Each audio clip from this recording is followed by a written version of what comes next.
तो भारतीय जनता पार्टी ने तो अपनी लिस्ट एक जारी कर दी है, एक बड़ी सूची जारी कर दी है और उसमें लगभग 67 उम्मीदवारों को उन्होंने डिक्लेयर कर दिया है कि ये इन विधानसभाओं से चुनाव लड़ेंगे। लेकिन कांग्रेस पार्टी ने अभी काफ़ी देर कर दी है। आज 6 तारीख हो गई है, 6 सितंबर, और नामांकन शुरू हो चुके हैं, लेकिन कांग्रेस पार्टी के अंदर इस वक्त हंगामा मचा हुआ है। इसी वजह से कांग्रेस पार्टी अभी तक एक भी लिस्ट जारी नहीं कर पाई है।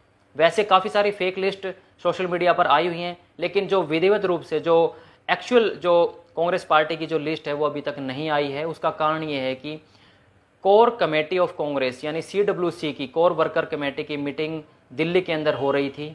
उसके अंदर हरियाणा के पूर्व मुख्यमंत्री भूपेंद्र सिंह हुड्डा भी थे, भारत के राष्ट्रीय कांग्रेस के अध्यक्ष और उपाध्यक्ष सोनिया गांधी और राहुल गांधी क्रमशः वो भी वहाँ पर थे, उदय भान प्रदेश अध्यक्ष हरियाणा भी वहाँ थे, और तमाम जो टिकटार्थी जो टिकट लेने के इच्छुक थे हुड्डा समर्थक वो भी वहाँ थे, और साथ में शैलजा और सुरजेवाला भी वहाँ थे। इस मीटिंग के अंदर सब कुछ आराम से चल रहा था। तो हुड्डा साहब ने कहा कि इस बार हम हरियाणा प्रदेश के अंदर पूरी तरह से अकेले चुनाव लड़ने में सक्षम हैं, ऐसा उन्होंने राहुल गांधी के समक्ष कहा। सभी वहाँ बैठे थे।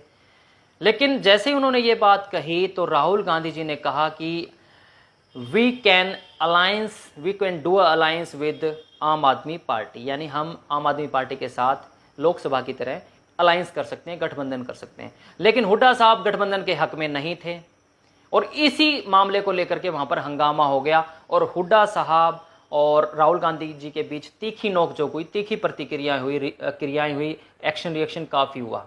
और जब ये सब हो रहा था तो साफ तौर पर राहुल गांधी, क्योंकि भारतीय राष्ट्रीय कांग्रेस के अध्यक्ष, उन्होंने साफ मना किया कि हम अलायंस ही करेंगे और कांग्रेस अलायंस करके ही चुनाव लड़ेगी। हुड्डा साहब वहाँ से उठ करके चले जाते हैं और हुड्डा साहब के उठते ही वहाँ से जितने हुड्डा के साथ के विधायक हैं वो भी वहाँ से चले जाते हैं।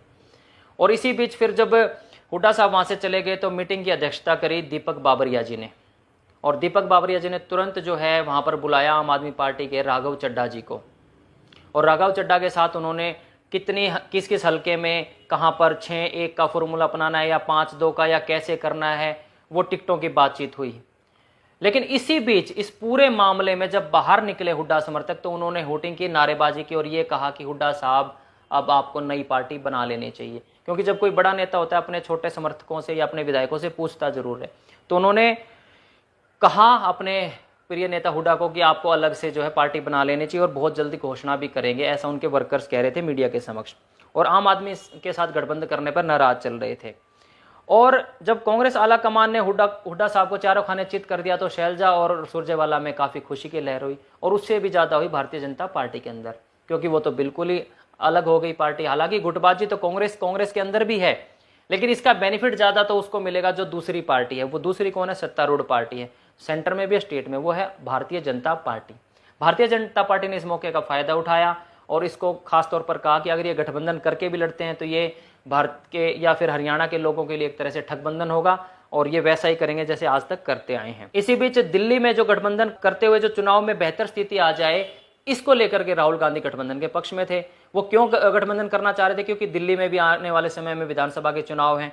अगर हरियाणा में गठबंधन से कुछ फायदा होता तो इस फायदे को वो दिल्ली में भी अप्लाई करना चाहते थे, लेकिन हुड्डा साहब उठ करके चले गए। अभी तक जो खबर आई है सूत्रों के हवाले से, अब देखने वाली बात ये होगी कि हुड्डा साहब क्या अनाउंस करेंगे, क्या वाकई में अलग पार्टी बना लेंगे। हालांकि सोनिया गांधी ने उनको फ़ोन करके मनाने की भी कोशिश की, लेकिन ना तो उन्होंने फ़ोन उठाया और मनाने की तो बात ही दूर है।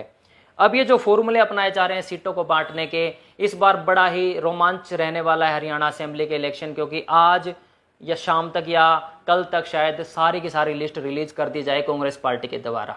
समीकरण बहुत ज़्यादा इस वक्त उल्टे पुल्टे हुए पड़े हैं, क्योंकि जातीय जनगणना के हिसाब से जातीय कार्ड खेल करके इस बार टिकटें देने का काम पार्टियां कर रही हैं। बाकी आप कमेंट बॉक्स में बताएं आपका क्या मानना है भाई, इसमें किस सरकार को बेनिफिट मिलने वाला है, बैकवर्ड समाज को कितना प्रतिनिधित्व मिलेगा, शेड्यूल कास्ट को कितना मिलेगा और महिलाओं को कितना मिलेगा। वीडियो देखने के लिए आपका शुक्रिया। शेयर जरूर कर देना साथियों, बहुत बहुत धन्यवाद।